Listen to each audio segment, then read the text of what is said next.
ഇന്ന് 4/6/2026 വ്യാഴാഴ്ച വൈകുന്നേരത്തെ കേരളത്തിലെ റബ്ബറിൻ്റെയും കുരുമുളകിൻ്റെയും വിലയാണ് ഇവിടെ പറയാൻ പോകുന്നത്. അതായത് വ്യാഴാഴ്ച വൈകുന്നേരം വിപണി ക്ലോസ് ചെയ്യുമ്പോഴുള്ള വിലയാണ് ഇവിടെ പറയുന്നത്. ഇന്ന് റബ്ബർ വില വീണ്ടും ഉയർന്നിട്ടുണ്ട്. കൂടാതെ റബ്ബറിൻ്റെ വിദേശ വില 300-ന് മുകളിലെത്തി. എന്നാൽ കുരുമുളക് വില വീണ്ടും മാറി മറിഞ്ഞു. നമുക്ക് ഇന്നത്തെ റബ്ബറിൻ്റെയും കുരുമുളകിൻ്റെയും അന്തിമ വില നോക്കാം. റബ്ബർ ബോർഡ് വില കോട്ടയം RSS-4 1 കിലോ 263 രൂപ, RSS-5 1 കിലോ 260 രൂപ, ISNA 20 210 രൂപ, ലാറ്റസ് 60% 168 രൂപ. ഇതാണ് കോട്ടയത്തെ വില. ഇനി കൊച്ചിയിലെ വില നോക്കാം.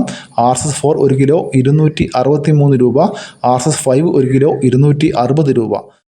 ഇന്ന് റബ്ബർ വിലയിൽ RSS-4-നും RSS-5-നും ISNA 20-ക്കും 1 രൂപയാണ് കൂടിയത്. ലാറ്റസ് 60%-ന് 1 രൂപ 5 പൈസ കൂടിയിട്ടുണ്ട്. റബ്ബർ വില കൊച്ചി നോക്കുകയാണെങ്കിൽ RSS-4-നും RSS-5-നും 1 രൂപ കൂടിയിട്ടുണ്ട്. ഇതാണ് റബ്ബറിൻ്റെ വില.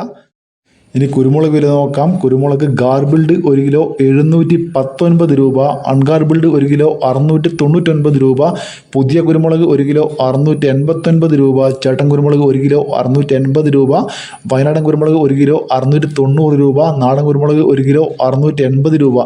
ഇന്ന് വീണ്ടും കുരുമുളക് വിലയ്ക്ക് 2 രൂപയാണ് കുറഞ്ഞത് കിലോക്ക്. അതായത് കിൻഡലിന് 200 രൂപ വീണ്ടും കുറഞ്ഞു. 3 ദിവസത്തോളമായി കുരുമുളക് വിലയിൽ ഇടിവാണ് സംഭവിക്കുന്നത്. ഇതോടെ വീഡിയോ പൂർണ്ണമാകുന്നു. ലൈക്ക് ചെയ്യാൻ മറക്കല്ലേ. താങ്ക്